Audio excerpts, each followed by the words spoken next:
In 94, you know what I said? I said, hell or jail is where I'm going. To know my little brother was locked up. It's a rule.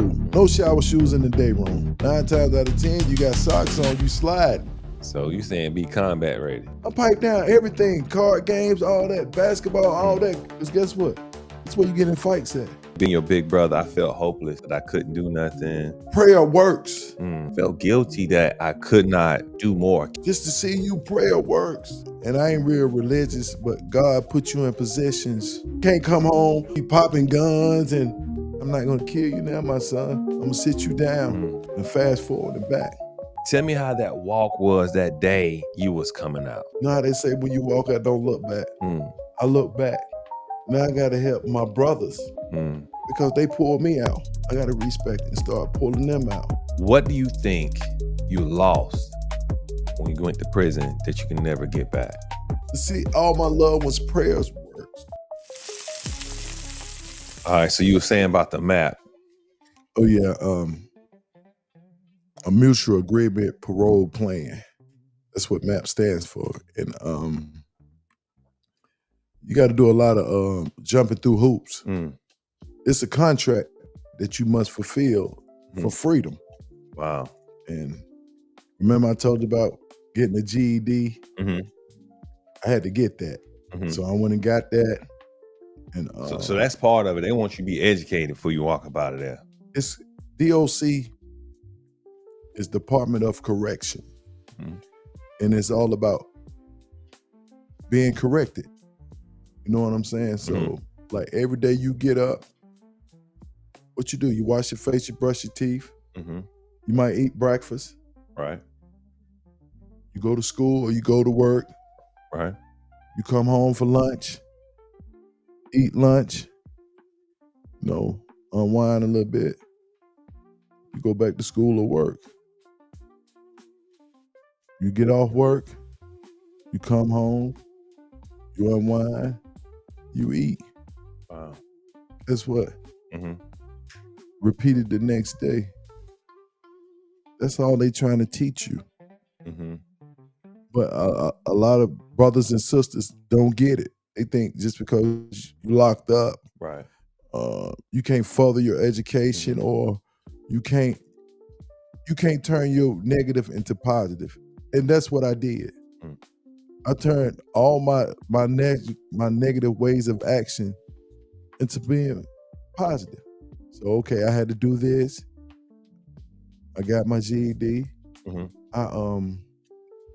I took a lot of vocational classes such as electrical wire, hydraulics and pneumatics, heating and cooling.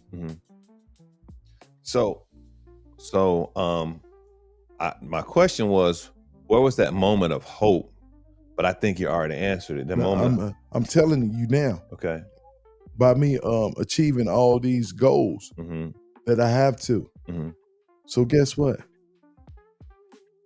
It went from natural life to having a January the 24th, 2010 date that I walk out of a facility. They put a date on it? Yes. All right, you got to tell me what that felt like to have that graduation moment of knowing this is it, and when you found out about it, how close or how far away were you? This was 2007, bro. So I had a 36-month map. That's 3 years. Okay, thanks for doing the math for me. Yes, and I signed it. Oh, so real talk. When they do the map, it's just like when I went to college, they'll have all the things you have to do, and then they'll have a graduation date for you. Wow. That was my graduating date for me achieving everything within this agreement. Now, when you was wilding out, did they show you that, or they didn't even show you? Didn't know anything about it, even exist? What is a map? That's Right. what I would have said to you. So, and I ain't real religious, but God put you in positions. He know your heart at the end of the day. No matter how much of a knucklehead I was, he knew that we was raised right. It was correction. Mm-hmm. I needed correction. Mm-hmm. In 94, you know what I said? I said, hell or jail is where I'm going. Mm-hmm. I'm not gonna kill you now, my son. I'm gonna sit you down and fast forward and back. Now, guess what? They said I can't get no write-ups. No, that's right. Now, this is the catch-22 with that. Say I was getting write-ups. They wouldn't have gave me a map. Say I wasn't getting write-ups. They wouldn't have gave me a map. You know why? Why? They said I would have been manipulating the system. In what way? I'm dancing around write-ups. They make rules as they go, man. Wow. That don't make sense. Yeah. A lot of it don't, but they told me I had to do XYZ, no write-ups, finish school, do some vocational classes, work release,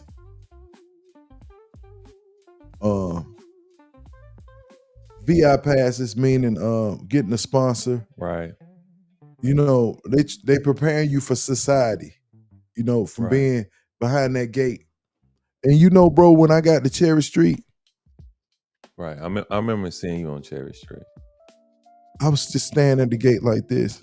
Looking out, seeing everything outside the fence. Yes, because I'm so used to seeing double gates and mats and guns and trucks and stuff. And just to know I'm a gate away from freedom. So it become humbling. I had to humble it down because guess what? I want to fulfill this contract. So guess what? Telling me like, you need to pipe down. Right. So guess what? I pipe down everything, card games, all that, basketball, all that. That's on. Because guess what? That's where you get in fights at. I stayed away from bullshit. That's good talk. You know what I'm saying? To the point that I got more active with my body, even though, you know, I worked out all the time, but I'm finna go home. You know what I'm saying? So I gotta be right. It's gotta be right too. You know what I'm saying? So I'm sharpening both of them. I'm walking, I'm talking to myself, I'm having a conversation. Because you ever heard the old saying, watch what you pray for. Right. Because you just might get it. And when you get it, you better know what to do for it. So all these years, we, family, us, pray for my freedom.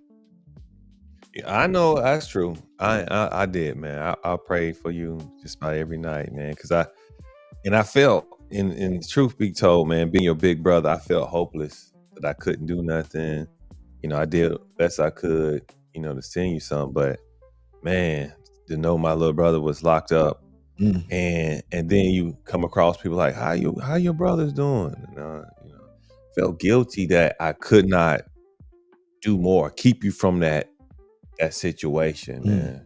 So, but I'm proud of you though. Yeah, you know, I felt, yo. I did, you know, I felt like I failed.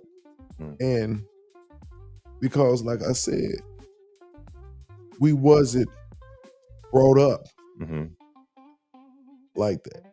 You understand what I'm saying? And like, I remember times you come to visit me and I'd be like, why are you crying? He'd be like, Mom, he got hair on his face. I remember that. And I'm like, man, I'm grown now. And you like, because you still remember your little brother. You know what I'm saying? And regardless, if I'm 200 years old, I'm always your little brother. Right.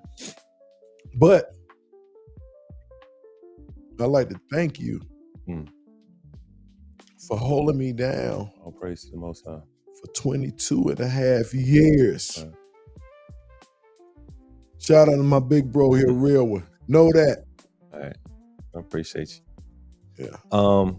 So you're on Cherry Street. You're on your way home. I remember seeing you. I was so excited, man. You was huge at that time, man. I mean, you was like, well, The Rock big on whatever movie he was on at that time, huge. Right. But I can tell, Dedrick, that you was walking in peace at Right. that period of time. Right. And I was excited for you to come home. Now, what when you went from that, I can't imagine. Tell me that walk, because the same way that walk was going into prison. Tell me how that walk was that day you was coming out. What did that feel like? I look back, Mm-hmm. literally. You know how they say when you walk out, don't look back. Mm, I look back. Now I gotta help my brothers mm, come home. So guess what? The only way to help them come home and support them is me fly straight. right. You understand? So I can't come home and be popping guns and wilding out. I got to stay within my fold. What got me to this place? Mm-hmm. And guess what? Because they pulled me out, I got to respect and start pulling them out. Because we went in as young men. Mm. Young men. Yeah. Wasn't even able to buy alcohol if I wanted it. True. Now coming home, I did all 20s in there. I was 37 when I came home, bro. Wow. You know what I'm saying? So in society, I'm 17 and a half plus 5 years behind my peers. Wow. Did you feel like when you came home, you picked up at age 19?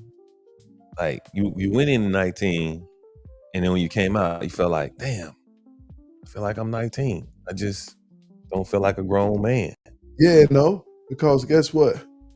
You is the age you was when you entered. You know what I'm saying? But you know, I matured. I was a mature 19-year-old Mm, in a 37-year-old mind. mm. 37-year-old body. Exactly. Mm-hmm. Exactly. So man, that day was so exciting. Just to see Granny, Mm, to see her face like right. prayer works. Mm, Just to see you, prayer works. right. To see all my loved ones' prayers works. Mm, And to come back into society, I had to start fresh. okay. Well, let me ask you this. What did, 20 years plus teach you about time? What did it teach you about time? Because I know a lot of time when you're young, it's almost like, I don't care. But what did that teach you about time being in prison? It waits for no one. Time is your enemy. It waits for no man, woman, or child. Mm, You know what I'm saying? So, but it's up to the individual to do what need to be done. mm. Well, I'm gonna ask you some tough questions right here as we wind things up. What do you think you lost when you went to prison that you can never get back? My last conversation with mom. Mm. Yeah, our mother passed while you Yeah, incarcerated.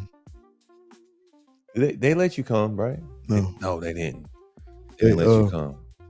my last conversation with granddaddy. Mhm. And mom knew I graduated. She knew I got my education.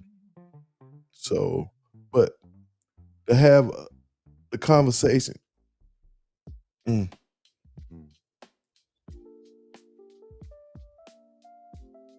to know her baby made it home Right. Right. without a scratch on me. That's true. That's true. You did. Yeah. I mean, how about the time that, because when you was on your way to prison, your girlfriend at the time was pregnant with your daughter. Yes. And watching my child grow up from behind the gate was crazy. Like, she didn't know me. Mhm. She only knew me twice a month on Saturdays or Sunday. Wow. You know what I'm saying? So, Mhm. but I hit the ground running when I came home, tried to get back into life, and Your relationship with her is not what you want it to be at this no, time. and I can't blame nobody but self. Wow. And you know, I took upon accountability, and life goes on. You know, like I was wrong. I let her know. Right. You see anything at this point in time you would like to say to her?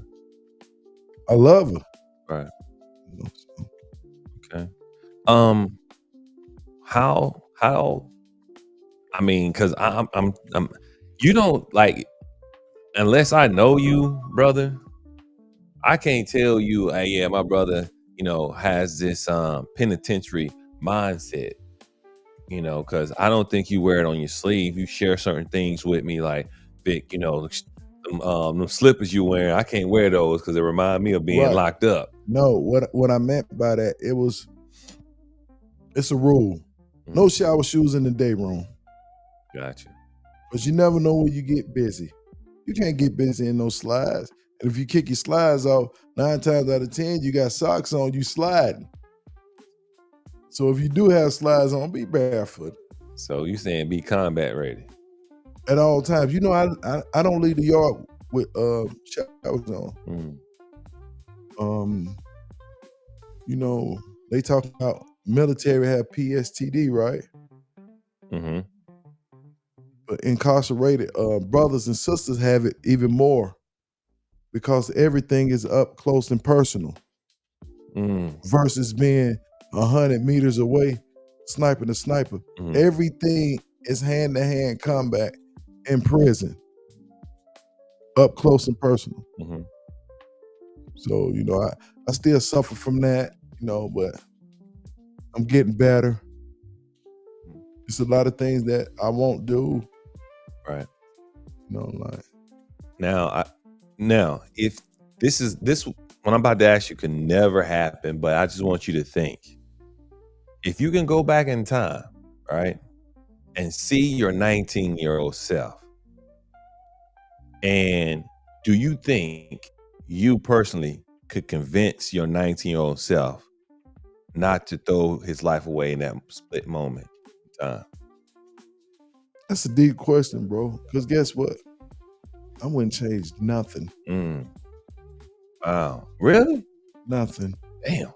Because guess what? This is my journey. Wow. Well said. You know, like, and I don't want to seem like it's tough or anything. You know, this is just my journey. This was the path that I walk versus the path you walk. You know, this what makes us unique. Right. You know what I'm saying? But you know, like, if I could tweak it, you know, like, Right.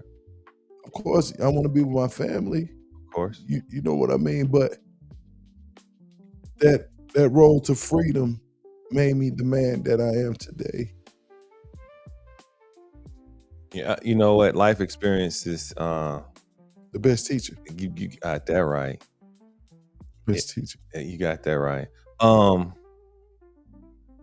What would you tell somebody who's dealing with, and I'm talking about split-second decision, because it was a split-second decision where you went out, and I believe your intention was to bring fear, not to take a life. Correct. And I think a lot of young Black men get caught up in that split second, you know what I'm saying, emotion, to where they don't want to be no punk. You know, you don't think I'm about this life, so they go do something in a split second. How do you tell, what would you tell a young man how to control that split second? What does he have to do in order to fight that demon? That's a deep question. I learned to think in a car chase. That's a phrase. Like, don't put yourself in that position. And guess what? Split second events. Sometimes you put yourself in those positions. And what I mean by that, why go somewhere where you need to carry a gun If you have to carry a gun, that means you don't need to be there. Now that's facts. You know what I'm saying? Mm-hmm. Versus like, it's a new day and time now. Just to see people walking around, you know, like cowboys. Yeah. But you know what? Our carpenter holding Yeah, up in the house, he got a gun. I'm like, yeah. And the thing about it is, in my eyes, and a lot of brothers come from my background, mhm. I think you're trying to keep the cheat off of you. Mm, You know what I'm saying? Because guess what? At the end of the day, everybody want to do things for free. mm, And what I mean by free, everybody want a free kill, a free shot. right. This is not no movie. This don't have no reset button. I'm talking about life. You know what I'm saying? So, and I tell all my young brothers and my young sisters, if you don't like school, do something productive. Right. Get a job. Right.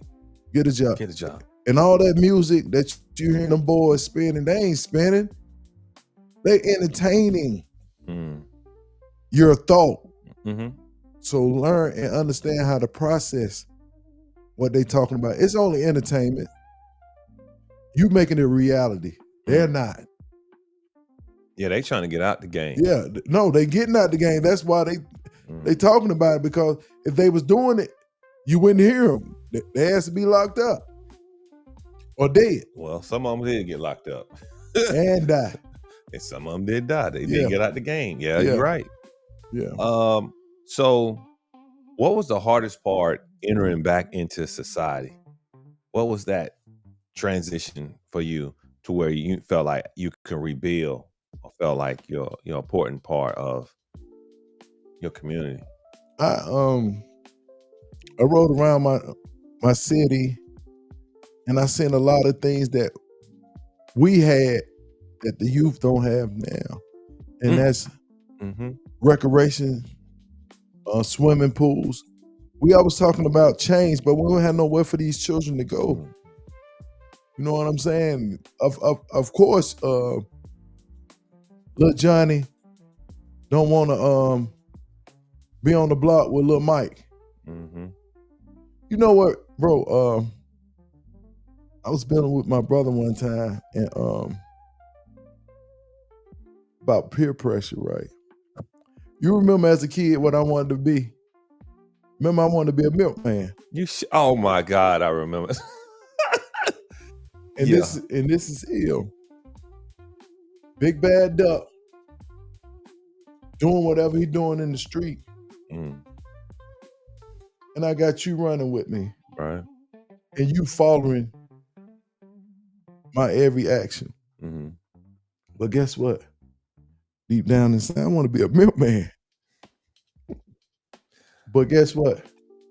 I can't tell it to you, because guess what? You ain't gonna think I'm tough no more. Right. But guess what? You want to be a veterinarian. True. Word. So guess what? We live in False realities. false reality, and all I gotta say, you know what, Vic? I want to be a milkman. You'd be like, you know what, D? I want to be a veterinarian. Let's make it happen. Right. You know, thoughts be things and things be real. If you think it, you can manifest it. Mm. Mm. So To the youth, especially the Black youth, because we know that the most deadliest time of your life as a Black teen is from the age of 13 to 25. That statistics say that 1 out of every 3 Black men experience some form of incarceration for long periods of time. Now, you got to understand something. Within our own circle, I escaped prison. I ain't talking about like literally went to prison and escaped. I'm saying that I did some things I didn't get caught for that would have wound me up in prison. And I think poverty is one of those things that caused that. But we didn't know we was poor growing up. You know, that was not something that we thought about. Matter of fact, just like you said, we had places to go, and we went to those places, and we enjoyed going to the rec centers, playing other rec centers. It wasn't no violence when you went to a house party. If it's across the yard, across the street. I'm talking across the yard, across the city, or across the street. The thing is, now we know that's not possible.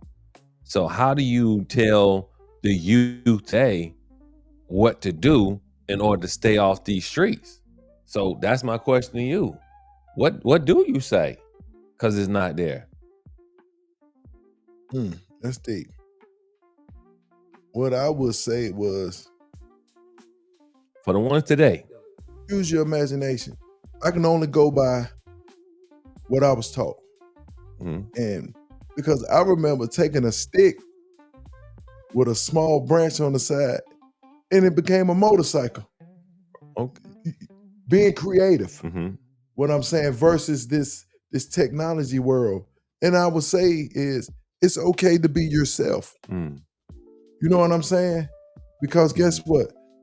Being tough, a gun buster and all that, guess what? That's fake reality. That's just something you see. And it's put in your area for you to see. But it's more to that. You know what I mean? I know a lot of people came out of the projects that became successful. Yeah, true. You know what I'm saying? So don't become a product of your own environment, Right. as I say to you. You know, you said something. You said, be authentically yourself.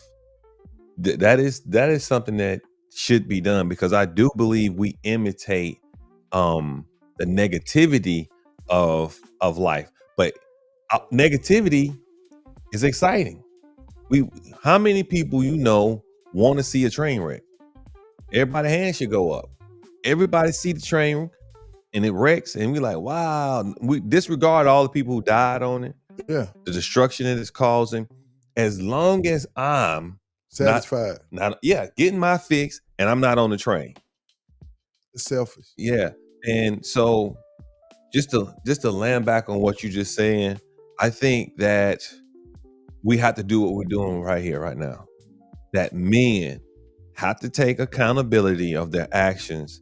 And I'm not saying that I could hold it down like you did, brother. I mean, because your path was, I say like, wow to that. And you say, wow to my path. But I guess you're right in the sense of that's the path we all had to take to get here in this moment in time. But I really want to know is, at this point, now that you're free, how does your spirituality play into your day-to-day life now? And what is it? What is it that you go to keep you sane? Because, you got to go back and forth to work. Time ain't, put it this way, you're still looking at time, trying to figure out where I'm supposed to be. So what's your spirituality, and take me into that part? I pray. Pray to who? Pray to what? Pray to Allah. Okay. And after I pray, and if He allow me to put both of my feet on the ground, I can go on with my day. And my subconscious is wash my face, take a shower, eat. I still do my prison routine after 15 years. And I stay within my range. And guess what? I do. If I decide to go this way, guess where I'm going? Where I don't want to go. Guess where I'm going over here? Right. Where I'm no good no more. Right. Meaning jail or death. It's jail or death or ride out into the sunset. Now I'd rather ride out to the sunset on a daily basis. Right. And I'm at peace with it. So what I'm understanding is you saying, hey, be at peace with normal, regular day life. You say you wake up, you shower, you eat, you go to work, you come back, you repeat. And every day you're thankful for your 2 feet to be placed on on this earth, and don't waste your time chasing out this hope of I'm the man, I'm the woman, I got this, I'm balling, because all of that is a setup for a trap that you really don't want to live out their life. Because I believe everyone wants better for themselves. Everyone do. But some people want to cut corners. Others people want to directly cheat. And then there's other folks who want to work hard to get it. And I feel like if it's not at the expense of others, of your efforts of working hard, then I do believe that the Most High will give it to you. Do you use the word Allah because you're a practicing Muslim, or do you use the word Allah as just the name of, if you had to name the God that's Correct. okay? So you're not necessarily a practicing Muslim. No. That's just the name of your God. Okay. Brother, I just want to say, man, this has been good. And I learned something today again about you. Y'all, when you're grown and you got life in the time, it's almost like it pulls you away from the connection with the brotherhood that you once had. I'm in Atlanta, you in North Carolina, Winston-Salem. Shout out to everybody in Winston-Salem. Shout out to the Trey. You know what I'm saying? Everybody's saying what I'm doing. Hey, right now, this is what I'm doing. Join me on my podcast. I really would like to talk about the past. And I think this is a moment of healing that we can talk about some things. And men, especially to the men, that we don't get emotional in some of the things that we did or didn't do, who influenced you. Because I got a lot of things I could talk about what influenced me back in Winston-Salem, North Carolina. I hated that place at one point in time. Shout out to the hometown. Yeah. So, but any final thoughts, that you would like to add that maybe I didn't question you on it? Yes. For all my youth, don't be afraid to step and do what you want to do, what your heart say. Don't do what Johnny them do. Do what you want to do. If you want to help mom get out, help mom get out. If you want to get out, you get out. You want to help your community, help your community. You know what? That's good. Everyone has a purpose. Everyone don't have to do the same thing. The best thing you can do, let me tell you, the best thing you do is do right by you. And if you do right by you, you should do right by others, because that's what you want. In the end of the day, embrace who you are, like I said, embrace the consequences. And I am very thankful, because I did skip a lot of those consequences. I'm not lying from the things that I did do. Because those who know me in Winston, but I ain't gonna relive that story. The story that I am is your story. That I had a brother who faced life in prison. No, the death penalty. Damn. Sorry for shorting you. Don't short it. Yeah, faced the death penalty. And for all the victims too. There are victims out there who family had to went through, the taking of life. But I want this to be a story of someone who says, don't let that person out. They got out, and my brother started out washing dishes. I'm talking about he just washed dishes. And when I saw him happy washing dishes, I said, oh, he gonna be all right. He's straight. He gonna be all right. And he was, and he is. He's putting in his time. He's doing his work. And every time I see you, you talk about this, and I just wanted your story to get out and continue to do what you're doing. Thank you. I really love you. And I just want to see you more, you know what I'm saying? Because I think it's helpful. I'm definitely going to have you on. So, hey, just like at anything, I'll say this in the end. If you don't believe in God, then all I got to say is good luck. So we're going to end with that. Peace and shalom.